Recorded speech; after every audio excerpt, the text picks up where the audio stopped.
नमस्कार, माझ्या चॅनलमध्ये आपलं स्वागत आहे. तर आज आपण गुलकंद बर्फी कशी तयार करायची ते पाहणार आहोत. एकदम खुसखुशीत आणि एकदम तोंडात टाकताच विरघळणारी अशी ही बर्फी तयार होते. तर यामध्ये काय काय साहित्य लागतं ते पाहूया. तर इथे मी 1 वाटी ओल्या नारळाचा किस घेतलेला आहे. ज्या वाटीने आपण ओल्या नारळाचा किस घेतलेला आहे त्याच वाटीने आपल्याला सर्व साहित्य घ्यायचं आहे. त्यानंतर 1.5 वाटी आपल्याला साखर घालायची आहे यामध्ये. गुलकंद गोड असतो त्यामुळे 1.5 वाटी साखर आणि अर्धी वाटी गुलकंद इथे मी घालणार आहे. तर त्याच वाटीने अर्धी वाटी तूप घालायचं आहे. गुलकंद आपल्याला लगेच घालायचा नाही आहे, थोड्या वेळानंतर घालायचं आहे. आता याच वाटीने मी 1 वाटी बेसन पीठ घेतलेलं आहे.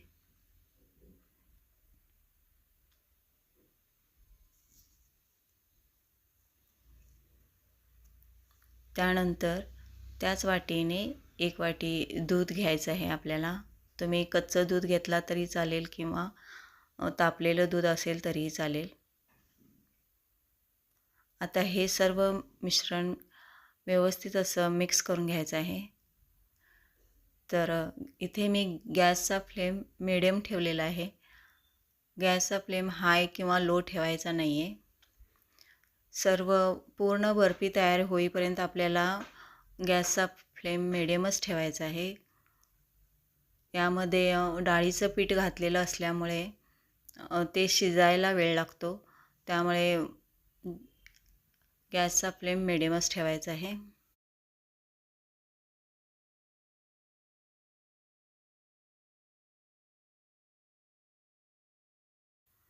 तर तुम्ही पाहू शकता 10 मिनिटांनं आपलं हे मिश्रण थोडंसं दाट झालेलं आहे आणि याला वरचेवर हलवत राहायचं आहे, जेणेकरून आपलं हे मिश्रण खालून तळाला चिकटणार नाही किंवा करपणार नाही.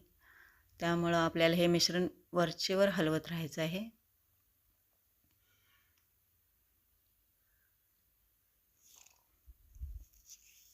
अजून यामध्ये आपण गुलकंद घातलेला नाही आहे आणि थोडंसं दाट हे मिश्रण झालं अशा पद्धतीने, तर यामध्ये आपल्याला गुलकंद घालायचं आहे.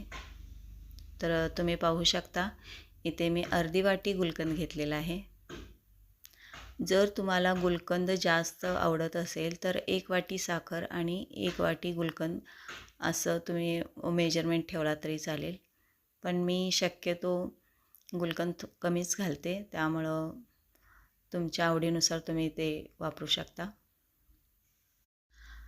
आता गुलकंद घातल्यानंतर हे मिश्रण परत हलवत राहायचं आहे अनेक 7-8 मिनटं.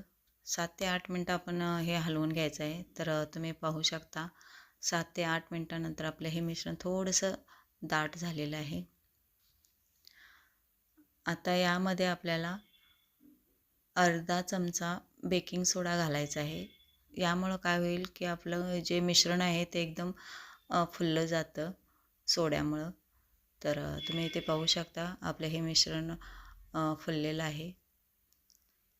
तर परत हे असंच एक 5 मिनटं आपल्याला हलवायचं आहे हे मिश्रण.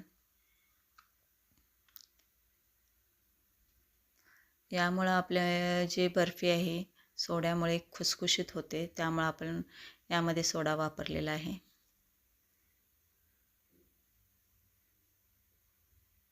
तर तुम्ही पाहू शकता एक 5 मिनिटांनं आपलं हे मिश्रण दाट झालेलं आहे, घट्ट होत आलेलं आहे. तर या स्टेजला आपल्याला हे मिश्रण खाली उतरून घ्यायचं आहे गॅसवरून आणि पंख्याखाली हे मिश्रण परत आपल्याला हलवायचं आहे. पंख्याखाली ठेवायचं आणि अशा पद्धतीने हलवायचं आहे.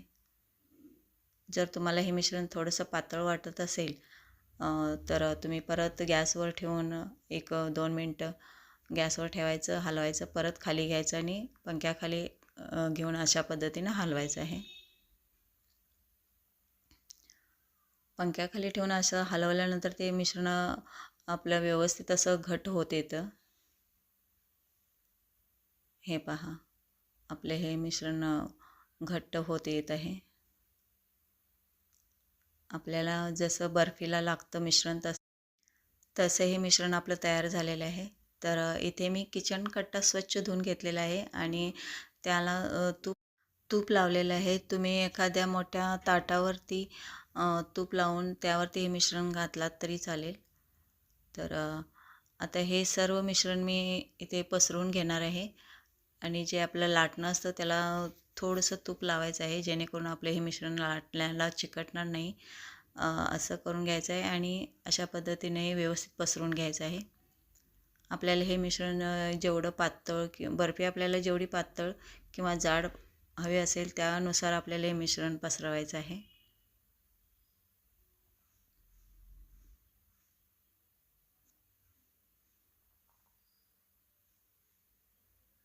तर तुम्ही पाहू शकता अशा पद्धतीने आपल्याला हे मिश्रण पसरून घ्यायचं आहे. तर इथे मी बर्फीचा आकार देण्यासाठी चिरणं घेतलेलं आहे. याच्याऐवजी तुम्ही चाकूचा वापर केला तरी चालेल. तर अशा पद्धतीने चिरण्याने याचे आपण काप करून घेणार आहोत. दोन्ही साईडनं आपल्याला असे काप करायचे आहेत. तुम्हाला जसा आकार हवा असेल त्याप्रमाणे इथे तुम्ही हे कापू शकता. आणि हे मिश्रण आपल्याला एक 10 मिनटं ठेवायचं आहे. 10 मिनटानंतर हे मिश्रण सुकलं जातं.